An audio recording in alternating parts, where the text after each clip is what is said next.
आज नेपाल में एक ऐसा डिसीजन लिया गया है जिसने हर तरफ बहस छेड़ दी है और ये डिसीजन बालेन शाह का स्टूडेंट पॉलिटिक्स पर सीधा प्रहार है। नेपाल में बालेन शाह ने प्रधानमंत्री की शपथ लेने के बाद एक्शन मोड में काम करना शुरू कर दिया है। बालेन शाह ने अब बड़े फैसले लेने शुरू कर दिए हैं और वो काफी तगड़े एक्शन मोड में दिख रहे हैं। दरअसल बालेन कैबिनेट ने साफ कर दिया कि शिक्षण संस्थान अब राजनीति का अड्डा नहीं होगा बल्कि केवल ज्ञान का केंद्र होगा। सरकार का कहना है कि शैक्षणिक संस्थानों में होने वाले राजनीतिक हस्तक्षेप को खत्म कर छात्रों की वास्तविक आवाज को जगह देने के मकसद से ये ऐलान किया गया है। ये कोई छोटा कदम नहीं है, सीधे कैंपस से पॉलिटिकल स्टूडेंट यूनियंस को हटाने की बात हो रही है।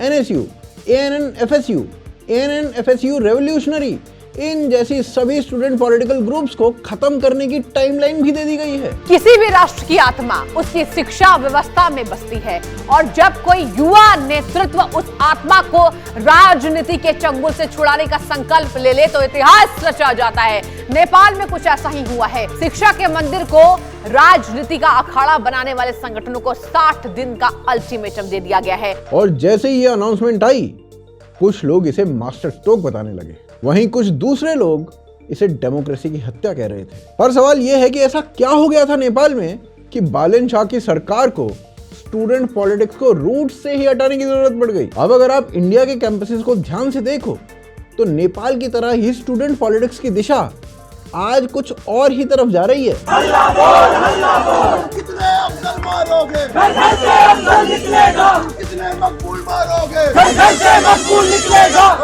दलित हैं जो रणवीर सेना के खिलाफ लड़े हैं तो आपको जेलों में भर दिया जाएगा, और अगर आप मुसलमान हैं तो आपकी खता यही है कि आप मुसलमान, आपको जेलों में भर। हम सैनिकों का सम्मान करते हुए इस बात को बोलेंगे कि कश्मीर के अंदर महिलाओं का बलात्कार किया जाता है सुरक्षा। वहीं पॉलिटिक्स, पावर और नैरेटिव ये आगे आ रहे हैं और पढ़ाई पीछे जा चुकी है। तो अब सवाल ये उठता है कि अगर नेपाल ऐसा कदम उठा सकता है तो क्या इंडिया में भी कभी ऐसा पॉसिबल है? आइए जानते हैं इस वीडियो में। देखिए, ये समझने से पहले कि बालेन शाह का स्टूडेंट पॉलिटिक्स को बैन करना अच्छा मूव है या नहीं, हमें ये समझना पड़ेगा कि आखिर क्या रीज़न है कि स्टूडेंट पॉलिटिक्स नेपाल के लिए इतना बड़ा और इतना खतरनाक रूप ले चुका था। क्योंकि ये सिर्फ स्टूडेंट रिप्रेजेंटेशन की कहानी नहीं है, बल्कि एक ऐसे सिस्टम की कहानी है जिसे धीरे धीरे हाईजैक करते हुए पूरी जनरेशन को पॉलिटिकल मशीनरी का हिस्सा बना दिया गया था। नेपाल में स्टूडेंट पॉलिटिक्स की शुरुआत अचानक से नहीं हुई थी, बल्कि इसकी जड़ें बहुत पहले तक जाती हैं, खास तौर पर 1947 के जयतु संस्कृतम आंदोलन तक, जब स्टूडेंट्स ने राणा रिजीम के खिलाफ आवाज उठाई थी। उस समय उनकी मांग सिंपल थी कि एजुकेशन सिस्टम मॉडर्न होना चाहिए, डिग्निटी के साथ पढ़ाई होनी चाहिए और ब्रॉडर डेमोक्रेटिक राइट्स मिलने चाहिए। यह पहला मूवमेंट था जब स्टूडेंट्स ने ऑर्गेनाइज तरीके से सत्ता को चैलेंज किया था। इसके बाद 1960 में किंग महेंद्र ने इलेक्टेड गवर्नमेंट को डिसमिस करते हुए पार्टी लेस्ट पंचायत सिस्टम लागू कर दिया। इस पंचायत सिस्टम में पॉलिटिकल पार्टीज को पूरी तरीके से बैन कर दिया गया था और इस सिस्टम का एक कॉन्सिक्वेंस ये हुआ कि स्टूडेंट ग्रुप्स ही एकमात्र ऐसे प्लेटफॉर्म बन गए जहां ऑपोजिशन सरवाइव कर सकता था। जब पूरी पॉलिटिकल एक्टिविटी पर रिस्ट्रिक्शन हो तब कैंपसेस नेचुरली ऑपोजिशन का केंद्र बन जाते हैं और नेपाल में यही हुआ। 1970s और 1980s आते आते स्टूडेंट ऑर्गेनाइजेशंस ने ऑर्गेनाइज पॉलिटिकल शेप लेना शुरू कर दिया था। खास तौर पर 1979 के स्टूडेंट प्रोटेस्ट ने मोनार्की को नेशनल रेफरेंडम कराने तक पर मजबूर कर दिया था। और ये कोई छोटी बात नहीं थी, क्योंकि स्टूडेंट्स पहली बार सिस्टम को डायरेक्टली इन्फ्लुएंस कर रहे थे। इस दौर में मेजर स्टूडेंट यूनियंस इमर्ज हुए, जैसे कि एनएसयू जो कि नेपाली कांग्रेस अलाइन था, या फिर एएनएन-FSU जो कि कम्युनिस्ट आइडियोलॉजी से जुड़ा हुआ था। और इसी कारण से धीरे धीरे स्टूडेंट पॉलिटिक्स इंडिपेंडेंट नहीं रही, बल्कि नेशनल पॉलिटिकल पार्टीज का एक्सटेंशन बन गई। 1990 के जन आंदोलन के दौरान ये पूरी तरीके से साफ हो गया था कि कैंपस पॉलिटिक्स चेंज का सबसे बड़ा इंजन बन चुकी है। A struggle for democracy in the streets of Nepal. After weeks of angry protests, Nepal's king fires his government and promises reform. A moment later, new round of deadly violence as police open fire on 200,000 demonstrators. Welcome to the International Hour. I'm Dave Michaels at the CNN Center in Atlanta. More of the political shakeup and violence in Nepal shortly. And at CNN Center in Atlanta, I'm Bobby Batista. Our top story in Nepal, government forces fired on thousands of pro-democracy demonstrators today. At least 44 people were killed. Hospitals and witnesses in the capital of Kathmandu say at least 200 other people were wounded. Students ने protest organise किए, rallies निकाली और राजवंश के खिलाफ nation wide mobilisation किया था। For the past 2 months, thousands of Nepalese have been seeking democracy after decades of absolute monarchy. And the government in power until the king fired it Friday. और इस bloodshed movement का direct result ये हुआ था कि panchayat system गिर गया और मल्टी पार्टी डेमोक्रेसी रिस्टोर हो गई। लेकिन असली प्रॉब्लम यहीं से शुरू होती है, क्योंकि जैसे ही डेमोक्रेसी आई, पॉलिटिकल पार्टीज ने तुरंत ये समझ लिया कि अगर यूथ को कंट्रोल कर लिया तो फ्यूचर लीडरशिप अपने आप आपके कंट्रोल में आ जाएगी। और इसी लॉजिक पर नेपाली कांग्रेस और यूएमएल जैसी पार्टीज ने अपने स्टूडेंट विंग्स को पूरी तरीके से इंस्टीट्यूशनलाइज करना शुरू कर दिया। अब कैंपसेस पढ़ाई के लिए नहीं जाने जा रहे थे, बल्कि पॉलिटिकल रिक्रूटमेंट ग्राउंड बन रहे थे, जहां नए स्टूडेंट्स को आइडियोलॉजी के हिसाब से अलाइन किया जा रहा था। उन्हें बताया जाता था कि किस पार्टी के साथ खड़ा होना है और धीरे धीरे उनकी आइडेंटिटी एक स्टूडेंट से ज्यादा एक पॉलिटिकल कार्डर की बन जाती थी। अगर सिस्टम यहीं तक रहता तो शायद मैनेज किया जा सकता था, लेकिन असली टेक ओवर तब शुरू हुआ जब माओइस्ट ने इस पूरे स्ट्रक्चर में एंट्री ले ली। और माओइस्ट ने बाकी पार्टीज की तरह स्टूडेंट्स पॉलिटिक्स का यूज नहीं किया, बल्कि उसे पूरी तरीके से वेपनाइज कर दिया। जब 1996 में आर्थिक असमानता, कास्ट बेस्ड इनइक्वालिटी और जो सेंट्रल पावर का स्ट्रक्चर था उसके खिलाफ रिसेंटमेंट शुरू हुआ, तो उसके कारण नेपाल में सिविल वॉर शुरू हो गया था। और तब माओइस्ट ने इन चीजों को एक्सप्लॉइट किया था, आर्म्ड इंसर्जेंसी करते हुए। लेकिन इस समय उनका सबसे डेंजरस मूव था उनकी लॉन्ग टर्म स्ट्रैटेजी। उन्होंने समझ लिया था कि सिर्फ जंगलों में लड़कर सत्ता हासिल नहीं की जा सकती, इसके लिए शहरों में स्पेशली कैंपसेस को कंट्रोल करना बहुत जरूरी है। और इसी स्ट्रैटेजी के तहत पुष्पा कमल दाहत के नेतृत्व में माओइस्ट ने ANNFSU रेवोल्यूशनरी जैसे स्टूडेंट ऑर्गेनाइजेशंस को आइडियोलॉजिकल ट्रेनिंग सेंटर में बदल दिया था। यहाँ स्टूडेंट्स को सिस्टमैटिकली मार्क्सवादी, लेनिनवादी और माओवादी आइडियोलॉजी सिखाई जाती थी, पैम्फलेट्स बांटे जाते थे, डिबेट्स और कल्चरल प्रोग्राम्स के जरिए नैरेटिव को उनके दिमाग में पुश किया जाता था और धीरे धीरे एक ऐसी थिंकिंग को डेवलप किया जाता था जिसमें स्टेट को दमनकारी दिखाया जाता था और माओइस्ट स्ट्रगल को जस्टिफाइड बताया जाता था। एक स्टडी के अनुसार 2002 से 2006 के बीच में माओवादियों ने 79 से ज्यादा स्कूल्स, एक यूनिवर्सिटी और 13 डिस्ट्रिक्ट एजुकेशन ऑफिसेज डिस्ट्रॉय कर दिए थे। कई जगहों पर बॉम्बिंग्स हुई थी और स्टूडेंट्स और टीचर्स को फोर्सफुली पॉलिटिकल ट्रेनिंग सेशंस में ले जाया गया था। और इसका मतलब यह था कि एजुकेशन सिस्टम सिर्फ इन्फ्लुएंस नहीं हुआ था, बल्कि वायलेंस के जरिए कंट्रोल कर लिया गया था। इस दौरान त्रिभुवन यूनिवर्सिटी जैसे कैंपसेस रिक्रूटमेंट हब्स में बदल गए थे, जहां से हजारों स्टूडेंट्स डायरेक्टली या इनडायरेक्टली माओइस्ट इकोसिस्टम का हिस्सा बन गए थे। रिपोर्ट्स के अनुसार माओइस्ट मूवमेंट ने अपने पीक पर 30,000 से ज्यादा फाइटर्स को मोबिलाइज किया था और इससे कई गुना अधिक बड़ा सपोर्ट बेस बनाया था, जिसमें स्टूडेंट नेटवर्क्स बैकबोन का काम कर रहे थे। जरा सोचिए, क्या आपके देश का स्टूडेंट आपके ही देश के खिलाफ हथियार उठा ले तो क्या होगा? और ये नेपाल के अंदर स्टूडेंट पॉलिटिक्स के कारण हुआ था। 2006 में जब पीस एग्रीमेंट साइन हुआ और माओइस्ट मेन स्ट्रीम पॉलिटिक्स में आ गए, तब बहुत से लोगों को लगा था कि अब वायलेंस खत्म हो जाएगा। लेकिन एक्चुअली में यहीं से माओइस्ट का दूसरा फेज शुरू हुआ, जिसमें उन्होंने गन छोड़कर इंस्टीट्यूशंस को कैप्चर करना शुरू कर दिया। कैंपस इस स्ट्रैटेजी का सबसे इंपॉर्टेंट हिस्सा थे, क्योंकि स्टूडेंट यूनियंस के जरिए ग्राउंड लेवल पर कंट्रोल को मेंटेन किया जा सकता था। 2008 में जब पुष्पा कमल दाहल प्राइम मिनिस्टर बने,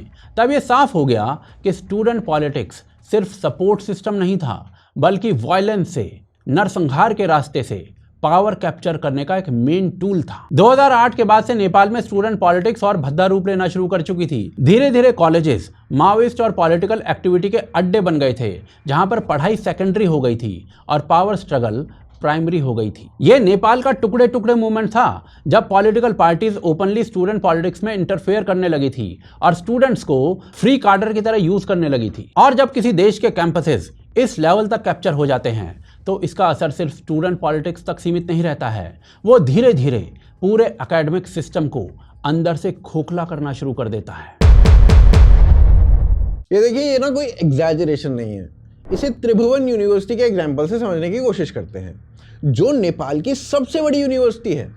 इस यूनिवर्सिटी के अंदर ना 4 लाख से ज़्यादा स्टूडेंट्स और 1000 से ज़्यादा कॉलेजेस जुड़े हुए हैं। यहाँ पर ना अलग अलग स्टूडेंट यूनियंस एक्टिव हो जाते हैं और ये स्टूडेंट यूनियन सीधे किसी ना किसी पॉलिटिकल पार्टी के एक्सटेंशन होते हैं, या फिर ANNFSU जो UML से जुड़ा हुआ था, और ANNFSU रेवोल्यूशनरी ये माओइस्ट के कंट्रोल में था। इसका मतलब ये था कि कैंपस अब एक पढ़ाई की जगह नहीं थी, बल्कि अलग अलग पॉलिटिकल कैंप्स में बटा हुआ कैंपस था। इसका सबसे पहला असर ना पढ़ाई के ऊपर ही पड़ा। एग्जाम्स 6 महीने से लेकर 1 साल तक डिले होना बहुत कॉमन सी बात हो चुकी थी, क्योंकि स्टूडेंट यूनियन बार बार स्ट्राइक और बंद करवा चुके होते थे। माओइस्ट इंसर्जेंसी के समय तो हालात ये थे कि एक कॉल के ऊपर हजारों स्कूल और कॉलेजेस बंद हो चुके होते थे और लाखों स्टूडेंट्स की जो क्लासेस थी वो रुक चुकी होती थी। कैंपसेस का माहौल भी धीरे धीरे वायलेंट होता चला गया। त्रिभुवन यूनिवर्सिटी और उसके कॉलेजेस में प्रोटेस्ट, क्लैशेस, मारपीट, तोड़फोड़ ये आम बात हो चुकी थी। कॉलेजेस के ऑफिसेस को तोड़ना, ऑफिशियल्स को घेरना और टीचर्स को धमकाना बहुत आम सी बात थी। कई बार एडमिनिस्ट्रेटिव काम तो पूरी तरीके से रुक जाता था, क्योंकि पॉलिटिकल ग्रुप्स का दबाव इतना ज्यादा हो चुका होता था कि कोई भी खुलकर डिसीजन ले ही नहीं पाता था। इलेक्शंस भी मजाक बन चुके थे। कई कैंपसेस में इलेक्शंस पोस्टपोन या कैंसिल होना आम सी बात थी। और ये आम सी बात बताइए क्यों थी? क्योंकि ग्रुप्स के बीच में इतनी लड़ाई हो जाती थी कि वोटिंग करना ही पॉसिबल नहीं होता था। हाल के सालों में भी कई जगह पर स्टूडेंट्स खुद आपस में इतने भिड़ गए कि इलेक्शन प्रोसेस को रोकना पड़ गया। स्टूडेंट लीडरशिप का जो पूरा फोकस था ना, वो बदल चुका था। इंटर्नशिप, प्लेसमेंट, सिलेबस सुधार, ये डिमांड होती है स्टूडेंट पॉलिटिक्स में। लेकिन यहाँ पर ये डिमांड्स थी ही नहीं, इनको बहुत पीछे छोड़ चुके थे। इन डिमांड्स की जगह यूनियन कंट्रोल, पावर दिखाना, कैंपसेस पर कब्जा कर लेना, ये मेन गोल बन गया था इन स्टूडेंट पॉलिटिशियंस का। स्टूडेंट पॉलिटिक्स एक सीधा पावर गेम बन चुका था, जहां हर ग्रुप दूसरे ग्रुप को या दूसरे व्यक्ति को दबाने में लगा हुआ था। सबसे बड़ा नुकसान यहाँ पर मेरिट का हुआ। टीचर की भर्ती और प्रमोशन में पढ़ाई या रिसर्च नहीं, बल्कि पॉलिटिकल कनेक्शन देखा जाने लगा। जो पॉलिटिकली बैक्ड था उसे मौका मिला और जो जेन्युइनली केपेबल था वो साइडलाइन हो गया। इसका असर सीधे सीधे क्लासरूम पर पड़ा और पढ़ाई का लेवल लगातार गिरने लगा। वाइस चांसलर्स तक ओपनली ये मान चुके थे कि ग्राउंड कंट्रोल अब स्टूडेंट ग्रुप्स के पास है और एडमिनिस्ट्रेशन कई बार कुछ कर ही नहीं पाता था। अगर कोई डिसीजन स्टूडेंट यूनियंस के खिलाफ जाता तो तुरंत प्रोटेस्ट हो जाते, घेराव, प्रेशर शुरू हो जाता। रिसर्च और सीरियस पढ़ाई ऑलमोस्ट खत्म होने लगी थी, क्योंकि स्टेबल एनवायरनमेंट बचा ही नहीं था कैंपसेस में। लॉन्ग टर्म प्रोजेक्ट्स रुक गए थे, इंटरनेशनल कोलैबोरेशंस खत्म से होने लगे थे और यूनिवर्सिटीज ग्लोबल लेवल पर कहीं दिखाई ही नहीं देती थी। आखिर में इसका सीधा असर स्टूडेंट्स के ऊपर पड़ा। Large number of graduates job ready नहीं थे, इसीलिए नेपाल के स्टूडेंट्स हायर एजुकेशन और जॉब्स इन दोनों ही के लिए ना बाहर जाने लगे। अपनी ही देश की यूनिवर्सिटीज पर इनका भरोसा कम हो चुका था। धीरे धीरे हालात ऐसे हो गए कि कैंपसेस पढ़ाई की जगह नहीं बल्कि पॉलिटिकल अड्डे बन चुके थे, जहां आइडियोलॉजी के नाम पर दिमाग भरा जाता था, पावर के लिए लड़ाई होती थी और कई बार ऐसी सोच तैयार कर दी जाती थी जो देश को जोड़ने की बजाय देश को तोड़ने का काम करती थी। और ये वाला जो पैटर्न है ना, ये केवल नेपाल तक सीमित नहीं रहा, बल्कि पैरेलली इंडिया में भी स्टूडेंट पॉलिटिक्स बहुत भद्दा रूप ले चुकी थी। देखिए, स्टूडेंट वायलेंस का ये पैटर्न सिर्फ नेपाल तक सीमित नहीं रहा, भारत में भी बहुत खून बहाया गया है स्टूडेंट्स का यूज करते हुए। 1967 में जब नक्सलवाड़ी विद्रोह शुरू हुआ, तब शायद ही किसी ने सोचा होगा कि ये मामला एक गांव से निकलकर भारत की बड़ी बड़ी यूनिवर्सिटीज तक फैल जाएगा, लेकिन एक्चुअली में यही हुआ। कोलकाता और अन्य शहरी कैंपसेस के स्टूडेंट्स अपनी पढ़ाई को छोड़कर गांवों में जाने लगे और खुद को क्रांति का सिपाही मानने लगे। 1970s के दशक में ये जुड़ाव और ज्यादा ऑर्गेनाइज्ड हो गया। 1974 में आंध्र प्रदेश में रेडिकल स्टूडेंट्स यूनियन यानी कि RSU की स्थापना की गई, जिसने स्टूडेंट्स को ऑर्गेनाइज करने का काम किया। यह ऑर्गेनाइजेशन बाहर से एक स्टूडेंट ऑर्गेनाइजेशन दिखती थी, लेकिन अंदर ही अंदर एक माओइस्ट रिक्रूटमेंट की तरह काम कर रही थी। धीरे धीरे RSU और अन्य छात्र संगठनों ने एक स्ट्रक्चर्ड पाइपलाइन तैयार की। पहले छात्रों को स्टडी सर्कल में जोड़ा जाता था, जहां उन्हें मार्क्सिस्ट, लेनिनवादी और माओवादी विचारधारा सिखाई जाती थी। इसके बाद उन्हें सीक्रेट मीटिंग्स और एक्टिविस्ट ग्रुप्स में लाया जाता था, जहां उनकी ब्रेन वॉशिंग होती थी और इस ब्रेन वॉशिंग के लिए नुक्कड़ नाटक जैसी चीजों का यूज किया जाता था। 1984 में इस रणनीति का सबसे बड़ा उदाहरण देखने को मिला जब गो टू स्कूल्स मिशन चलाया गया। इस मिशन में हजारों स्टूडेंट्स को 2400 से ज्यादा गांवों में भेजा गया था। वहां जाकर इन स्टूडेंट्स ने न सिर्फ माओइज्म का प्रचार किया, बल्कि खुद को उन गांवों की लड़ाई का हिस्सा बना लिया। 2004 में जब PWG और MCCI इन दोनों का मर्जर हुआ और उससे CPIM बना, तब माओइज्म ने एक और भयंकर मिलिटराइज्ड रूप ले लिया। इसके बाद स्टूडेंट्स का रोल भी बदलने लगा। वो फ्रंट लाइन से हटकर बैक एंड ऑपरेशंस में आ चुके थे। अब स्टूडेंट्स का काम था शहरों में रहकर लॉजिस्टिक्स को संभालना। ये लोग सेफ हाउसेज मैनेज करते थे, कम्युनिकेशन चैनल्स को बनाए रखते थे और फंड्स और सेंसिटिव डॉक्यूमेंट्स को एक जगह से दूसरी जगह लेकर जाते थे। लेकिन बहुत से स्टूडेंट ऐसे भी थे जो लॉजिस्टिक सप्लाई करने की जगह सीधे वायलेंस में शामिल हो गए थे। ये छात्र गोरिल्ला ट्रेनिंग लेकर डालम्स और पीएलजीए जैसे संगठनों का हिस्सा बनते थे। वारंगल की आरईसी और हैदराबाद की उस्मानिया यूनिवर्सिटी जैसे संस्थान ऐसे हब्स बन गए थे जहां से बड़ी संख्या में माओइस्ट कार्डर्स और लीडर्स तैयार हो रहे थे। और यही कारण है कि सीपीआईएम जैसे टेरर ग्रुप की टॉप लीडरशिप में ऐसे लोग शामिल थे जिनकी शुरुआत स्टूडेंट पॉलिटिक्स से हुई थी। गणपति, बसवराज और किशन जी जैसे नाम इसी स्टूडेंट पॉलिटिक्स से निकले थे, जिन्होंने सालों तक अंडरग्राउंड रहते हुए वायलेंट तरीकों से भारत में तख्तापलट की कोशिश की। अब इन लोगों ने क्या किया वो एक एग्जाम्पल से समझाता हूं। केवल बसवराज ने सैकड़ों जवानों को मार डाला था, जिसमें 76 जवान अकेले दंतेवाड़ा में 2010 में वीरगति को प्राप्त हो गए थे इस बंदे के हाथों। इसके अलावा 27 लोग 2013 में जीरम घाटी में। बाकी भारत की सॉवरेनिटी को इस बंदे ने कितना नुकसान पहुंचाया होगा इसका अनुमान भी नहीं लगाया जा सकता। और यह अकेले बसवराज ने किया था, और ऐसे दर्जनों बसवराज छात्र राजनीति से निकले थे। और इसका रीजन पता है क्या था? कैंपस पॉलिटिक्स के कारण कॉलेजेस में होने वाली ब्रेन वॉशिंग। कुछ अनुमान बताते हैं कि 2008 से 2010 के आसपास पीएलजीए में 10,000 से 20,000 फाइटर्स थे, और इसके सबसे ज्यादा रिक्रूटमेंट्स स्टूडेंट्स में से हुए थे। स्टूडेंट्स की ब्रेन वॉशिंग के कारण हुए थे। एनीवेज 2009 में सीपीआईएम को बैन तो कर दिया गया था, लेकिन अब 2010 के दशक में सोशल मीडिया के दौर में इसी फेज में कैंपसेस के अंदर कुछ ऐसे स्लोगन सामने आते हैं जो पहले कभी मेन स्ट्रीम स्टूडेंट पॉलिटिक्स का हिस्सा नहीं थे। यहाँ आज़ादी के नाम पर ऐसे स्लोगन्स दिए जाते हैं जिसमें देश के टुकड़े टुकड़े करने की बातें की जाती हैं।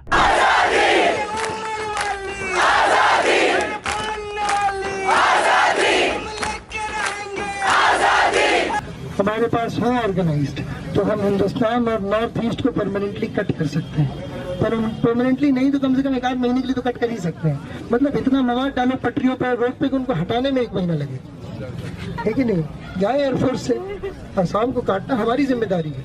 असम और इंडिया कट के अलग हो जाए। यहाँ पर बंदूक के दम पर आजादी जैसे स्लोगन्स बोले जाते हैं।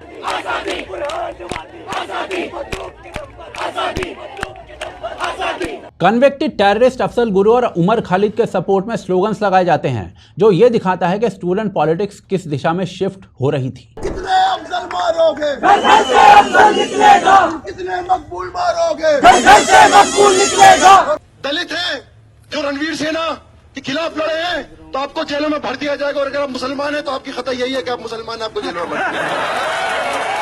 इंडियन आर्मी जैसे इंस्टीट्यूशंस के खिलाफ स्टेटमेंट दिए जाते हैं, जिससे स्टूडेंट्स के बीच में डिस्ट्रस्ट क्रिएट होता है। हम आफ्सपा के खिलाफ बोलेंगे, हम सैनिकों का सम्मान करते हुए इस बात को बोलेंगे कि कश्मीर के अंदर महिलाओं का बलात्कार किया जाता है सुरक्षा।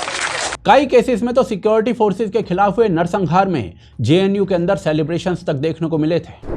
The aftershocks of India's worst Maoist strike felt at one of the country's most prestigious universities. Students' unions clashing over a function held on JNU campus by a group opposed to using force against Maoists. And ये सब isolated incidents नहीं हैं, बल्कि एक pattern को दिखाते हैं। Student politics पहले प्रोटेस्ट के रूप में थी, फिर उसने मिलिटेंट रूप ले लिया, और अब वो माओइस्ट इन्फो वॉर का रूप ले चुकी है। एंड यदि ये माओइस्ट ब्रेन वॉशिंग वाला एंगल हम छोड़ भी दें, तो भी स्टूडेंट इलेक्शंस में बहुत से इश्यूज हैं। डूसू इलेक्शंस या फिर बाकी देश की यूनिवर्सिटी इलेक्शंस में हर साल वायलेंस की खबरें आती हैं।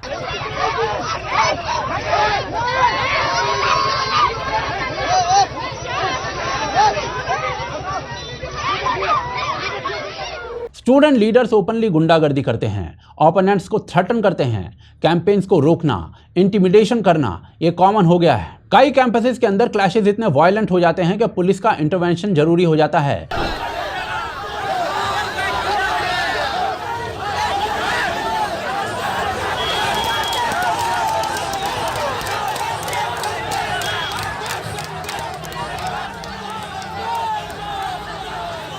इसके अलावा ये इलेक्शंस हैवी स्पेंडिंग का गेम बन चुके हैं। दिल्ली यूनिवर्सिटी जैसे कैंपसेस में इलेक्शंस के दौरान पानी की तरह पैसा बहता है। यहाँ तक कि सॉस की बोतल पे भी कैंडिडेट्स का नाम लिखा हुआ है। इन इलेक्शंस में वो सभी होता है जो किसी इलेक्शन में नहीं होना चाहिए। There is money, there is muscle power, there is violence and there are freebies. पहले के टाइम पे वो जो सिम कार्ड वो होता था ना, जो रिचार्ज का कार्ड आता था, वो बटता है। यहाँ तक कि वोट को इन्फ्लुएंस करने के लिए ब्राइब तक के केसेस सामने आए हैं, जहाँ वोटर को इनडायरेक्टली इन्फ्लुएंस किया जाता है। पीजी में जो रहते हैं उनको पिज्जा, बर्गर्स, कोक, दारू, चॉकलेट्स बंटवाते हैं, मूवीज, और ये कल्चर चलता है। मेरे खुद के पीजीज पर बहुत बार पिज्जा। इसके साथ इस पूरे गेम के अंदर मसल पावर भी जुड़ चुकी है।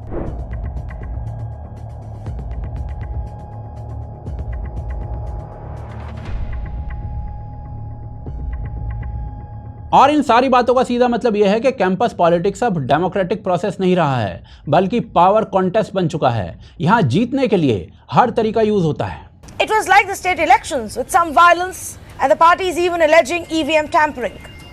Close on the heels of what happened in the Delhi University came the JNU elections. Not surprisingly, they surpassed the level of drama and violence. मतलब कैंपस पढ़ाई की जगह नहीं है, बल्कि एक छोटी सी पॉलिटिकल टेरिटरी बन चुकी है, जहां हर ग्रुप अपना डोमिनेंस एस्टेब्लिश करना चाहता है। और इस गुंडागर्दी से अलग जो ब्रेन वॉशिंग होती है, वो तो भारत को तोड़ने के लेवल तक पहुंच जाती है। तो फिर ऐसे में सवाल यह आ जाता है कि क्या इस चीज़ को चलने दिया जाना चाहिए या फिर नेपाल की तरह कोई बड़ा कदम उठाया जाना चाहिए? क्योंकि अगर समय रहते कंट्रोल नहीं किया गया तो भारत में भी वही हालात हो सकते हैं जो नेपाल में हुए थे। देखिए, बालन शाह ने आते ही एक अग्रेसिव अप्रोच दिखाई है। उन्होंने शुरुआत में ही 100 point governance reform agenda launch कर दिया है, और इसमें सबसे इम्पैक्टफुल डिसीजन ये था कि स्टूडेंट पॉलिटिक्स को सीधे सीधे टारगेट किया जाए। सबसे पहले उन्होंने सिविल सर्वेंट्स और टीचर्स दोनों के लिए पॉलिटिकल एफिलिएशंस बैन करने की बात की, ताकि गवर्नेंस लेवल पर पार्टी इन्फ्लुएंस को खत्म किया जा सके। क्योंकि जब ब्यूरोक्रेसी ही पॉलिटिकल प्रेशर में काम करती है तो नीचे तक पूरा सिस्टम उसी हिसाब से चलता है। लेकिन सबसे बड़ा कदम कैंपसेस को लेकर ही लिया गया। सरकार ने साफ साफ टाइमलाइन दे दी कि 90 दिनों के अंदर अंदर पॉलिटिकल स्टूडेंट यूनियंस को खत्म करके उनकी जगह नॉन पॉलिटिकल स्टूडेंट काउंसिल्स को बनाया जाएगा। इसका सीधा मतलब ये था NSU, ANN-FSU, ANN-FSU रेवोल्यूशनरी, इन जैसी पार्टी लिंक्ड ग्रुप्स को कैंपस से सीधा बाहर कर दिया जाएगा। अब देखो, ये जो डिसीजन था ना, ये ऐसे ही अचानक से नहीं लिया गया। पिछले 20-25 साल में नेपाल में स्टूडेंट यूनियन रिप्रेजेंटेशन का टूल नहीं था, बल्कि वो पॉलिटिकल कंट्रोल का मैकेनिज्म बना हुआ था। यूनिवर्सिटीज पढ़ाई की जगह नहीं, बल्कि पॉलिटिकल ट्रेनिंग ग्राउंड बन चुकी थी। और स्टूडेंट्स ना वायलेंस के थ्रू नेपाल में तख्ता पलट करने की कोशिश तक करने लग गए थे। और ये जो पैटर्न है, इसको छोटे बड़े रूप में हमने इंडिया में अलग अलग फॉर्म में देखा है। कई जगह बड़े लेवल पर, कई जगह छोटे लेवल पर, जहां स्टूडेंट पॉलिटिक्स धीरे धीरे पावर, पैसा और नैरेटिव कंट्रोल का टूल बन चुकी थी। नेपाल में इस डिसीजन के ऊपर बैकलैश आया है। ह्यूमन राइट ग्रुप्स और कुछ एकेडमिक्स, उन्होंने इसे सीधा डेमोक्रेसी के खिलाफ बता दिया है, डिक्टेटरशिप भी कह दिया है।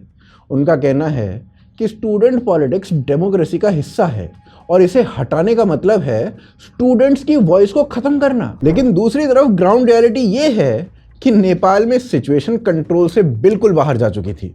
जब सिस्टम पूरी तरीके से कैप्चर हो जाए और हर लेवल पर पॉलिटिकल इंटरफेरेंस हो तो हाफ मेजर से काम नहीं बनता। बालन शाह ने यह समझा कि अगर रूट कॉज को नहीं हटाया गया तो ऊपर से आप कितने भी रिफॉर्म्स कर लो, कुछ बदलने वाला नहीं है। अब सवाल इंडिया पर आता है, क्योंकि नेपाल में जो हुआ वो एक एक्सट्रीम एग्जाम्पल है, लेकिन उसके एलिमेंट्स इंडिया में छोटे बड़े रूप में दिखाई दे रहे हैं। तो क्या भारत में भी स्टूडेंट पॉलिटिक्स को बंद कर देना चाहिए? देखिए, वायलेंट माओइज्म भारत से ऑलमोस्ट खत्म हो चुका है, लेकिन कैंपसेस में वो आज भी फैकल्टी और स्टूडेंट्स के दिमागों में जिंदा है। और जब तक ये स्टूडेंट्स के माइंड में जिंदा रहेगा, तब तक उसके दोबारा जिंदा रहने की पॉसिबिलिटी, उसके दोबारा उगने की पॉसिबिलिटी बनी रहेगी। दूसरा पहलू ये है कि डूसू के जो इलेक्शंस है ना, उसमें वायलेंस बहुत कॉमन हो चुका है, और इसीलिए इट वुड बी वाइज कि जो नेपाल में डिसीजन लिया गया उसे किसी ना किसी लेवल पर भारत में भी इंप्लीमेंट किया जाए। देखिए, दिमाग में ना एक प्री फ्रंटल कॉर्टेक्स होता है जो 25 साल की एज तक मैच्योर होता है, जो डिसीजन मेकिंग के लिए ना बहुत इंपॉर्टेंट होता है। और इसी कारण से 17 से 22 की जो एज होती है, जो कॉलेज स्टूडेंट्स की एज होती है, वो भयंकर वल्नरेबल वाली एज होती है। उसमें ब्रेन वॉशिंग बड़े आराम से की जा सकती है और माओइस्ट ना इसका बहुत ढंग से फायदा भी उठाते हैं। जब इन बच्चों को ब्रेन वॉश किया जाता है तो इन्हीं स्टूडेंट्स में से कई टुकड़े टुकड़े गैंग के पैदा हो जाते हैं, जो भारत तेरे टुकड़े होंगे जैसे नारे यूं ही आराम से लगा देते हैं। और इसीलिए ज़रूरी ये है कि इस वल्नरेबल एज में स्टूडेंट्स को ब्रेन वॉशिंग से बचाया जाए। और इसीलिए ना भारत में ग्रेजुएशन ईयर्स तक स्टूडेंट को इलेक्शन में जाने से रेस्ट्रिक्ट करना चाहिए। पोस्ट ग्रेजुएशन लेवल पर स्टूडेंट्स को पॉलिटिक्स अलाउ करनी चाहिए विद सम रिस्ट्रिक्शंस। और भारत में कई जगह ऐसा किया भी गया है जिसके कुछ अच्छे रिजल्ट्स भी निकले हैं। इसके अलावा कई जगहों पर भारत में ना स्टूडेंट पॉलिटिक्स को बैन तक कर दिया गया था, जैसे हरियाणा में स्टूडेंट पॉलिटिक्स बैन की गई थी। 1996 में हरियाणा के विश्वविद्यालयों में इतना भयंकर खून बहा कि स्टूडेंट पॉलिटिक्स को बैन करना पड़ गया। और उस वायलेंस को देख के ना 2018 तक किसी लीडर की हिम्मत तक नहीं हुई कि हरियाणा में वापस से स्टूडेंट पॉलिटिक्स को शुरू किया जाए। फिर 2018 में खट्टर की सरकार ने इसे फिर से चालू कराया। उसी तरीके से BHU यानी बनारस हिंदू यूनिवर्सिटी, वहां पर 2 स्टूडेंट्स को पॉलिटिक्स के चलते जान से ही मार दिया गया और उसके बाद वहां से स्टूडेंट पॉलिटिक्स को बैन कर दिया गया। इन्हीं वायलेंसेस के चलते यूपी के सभी यूनिवर्सिटीज में ना स्टूडेंट इलेक्शंस को बैन किया गया था, जिन्हें बाद में रिवोक भी किया गया। अब अगर ग्रेजुएशन के स्टूडेंट्स को पॉलिटिक्स से बाहर रखा जाता है और पोस्ट ग्रेजुएट स्टूडेंट्स को पॉलिटिक्स में अंदर डाला जाता है तो इससे स्टूडेंट पॉलिटिक्स जिंदा रहेगी, डेमोक्रेटिक राइट्स बने रहेंगे और स्टूडेंट्स जब अपने सबसे वल्नरेबल ईयर्स में ब्रेन वॉशिंग का शिकार होते हैं वो उससे भी बचाए जा सकेंगे।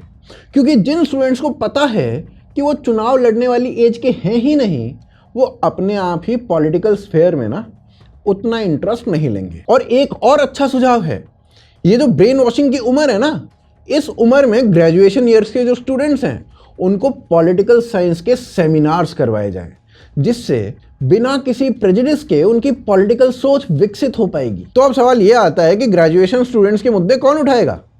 तो पोस्ट ग्रेजुएट स्टूडेंट्स ही जो इलेक्शन लड़ेंगे वही ग्रेजुएशन के स्टूडेंट्स के भी इश्यूज को उठा सकते हैं। और जिन कॉलेजेस में सिर्फ ग्रेजुएशन होती है वहां स्टूडेंट काउंसिल्स बन सकते हैं या फिर कोई और सोल्यूशन ला सकते हैं। अब देश में बच्चे चुनाव नहीं लड़ते या वोट नहीं देते तो क्या उनके मुद्दे नहीं उठाए जाते? व्यवस्था ऐसी होनी चाहिए कि सभी के मुद्दे उठाए जाएं और उन पे चुनाव हो। इस पूरे काम को आप इस तरीके से भी देख सकते हो, जैसे शराब पीने की जो लीगल एज है उसको कुछ स्टेट्स ने बढ़ाकर 21 से 25 साल कर दिया, क्योंकि 25 वो एज है जब आपका माइंड साइंटिफिक रूप से सही डिसीजन लेने के लिए सक्षम बनता है। स्कूल्स में इलेक्शंस नहीं होते क्योंकि वो एज सही नहीं होती। Similarly I think student politics को कंप्लीट बैन करने की जरूरत नहीं है, एज बढ़ाने से बढ़िया काम चल जाएगा, क्योंकि 17 से 22 साल की जो एज है वो सबसे वल्नरेबल होती है, किसी भी स्टूडेंट के लिए सबसे वल्नरेबल होती है। और ये जो माओइस्ट सिस्टम है ना, ये इसी एज का भरपूर फायदा उठाता है। बाकी आप क्या सोचते हैं इस पूरे विषय के बारे में कमेंट्स में अवश्य बताएं। वीडियो को लाइक और शेयर करें, चैनल को सब्सक्राइब कर लें और अगर आप हमें सपोर्ट करना चाहते हैं तो डिस्क्रिप्शन में आपको UPI, पेट्रियन और ज्वाइन बटन तीनों के ही लिंक्स दिए गए हैं, वहां से आप सपोर्ट कर सकते हैं। आप देख रहे थे आज की ताज़ा खबर। जय हिंद, जय भारत।